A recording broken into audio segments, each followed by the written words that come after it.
ఒక రహస్యం నాకు తెలిసి చెబుతాను. అనవసరంగా బ్యూటీ క్లినిక్లకి సొమ్ము పాడు చేసుకోకండి. అశ్విని దేవతలకు చాలా ఇష్టమైన తిథి విధియ. శుక్లపక్షంలో ఒక విధి వస్తుంది, కృష్ణపక్షంలో ఒక విధి వస్తుంది. వ్యాసభారతం అరణ్య పర్వంలో ఈ మధ్యనే చదివా, మీకు చెప్పేస్తున్నాను, ఉపయోగపడుతుంది. నాకు అవసరం విధియలు చెప్పిన ప్రతి విధియ నాడు అన్నం మానేసి కేవలం పిండి, పూర్వకాలం ఆడవాళ్ళు పెద్దవాళ్ళు తినేవాళ్ళు పిండి అని, ఉప్పుడు పిండి.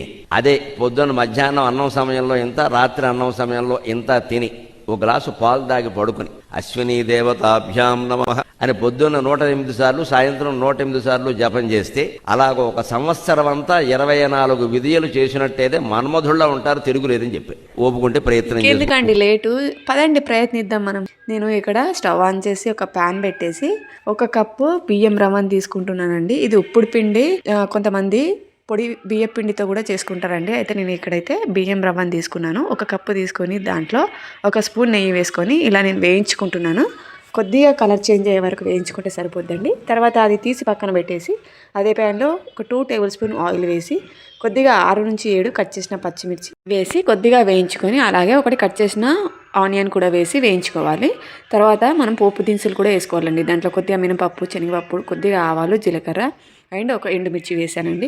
అది వేసి కొద్దిగా వేగిన తర్వాత అల్లం వెల్లుల్లి పేస్ట్ కూడా వేసుకోవాలండి. అల్లం వెల్లుల్లి పేస్ట్ ఇది కొద్దిగా పచ్చివాసన పోయేంత వరకు వేయించుకొని కొద్దిగా కరివేపాకును వేసి ఇంకోసారి మొత్తాన్ని కలుపుకోవాలి. తర్వాత నేను బియ్యం రవ్వని తీసుకుంటున్నాను కాబట్టి 1 కప్పు బియ్యపు రవ్వకి నేను 2 కప్పుల నీళ్ళు అయితే యాడ్ చేస్తున్నానండి. మనకు సన్నం బియ్యం రవ్వ ఉంటుంది, దొడ్డు బియ్యం రవ్వ కూడా ఉంటుందండి. అయితే దాన్ని బట్టి మనం వాటర్ని యాడ్ చేసుకోవాలి. తర్వాత దీనిలో కొద్దిగా నేను నానబెట్టిన 2 టీ స్పూన్ల పెసరపప్పును కూడా యాడ్ చేస్తున్నానండి. కొందరు పసుపు కూడా యాడ్ చేసుకుంటారు, ఇది చాయిస్ అండి, ఆప్షనల్. నేనైతే యాడ్ చేయలేదు. అలాగే రుచికి సరిపడా సాల్ట్ వేసి కలుపుకొని కొద్దిగా మరిగించుకోవాలండి మూత పెట్టేసి. దాని ఎసరు వచ్చిన తర్వాత మనము వేయించి పెట్టుకున్న బియ్యం రవ్వ ఉంది కదా, దీంట్లో యాడ్ చేసుకోవాలండి. ఇది ఉండలు లేకుండా బాగా కలుపుకోవాలండి. ఇది ఉడకడానికని మనము మూత పెట్టేసి ఉడికించుకోవాలి, ఆవిరి అనేది వెళ్ళిపోకుండా.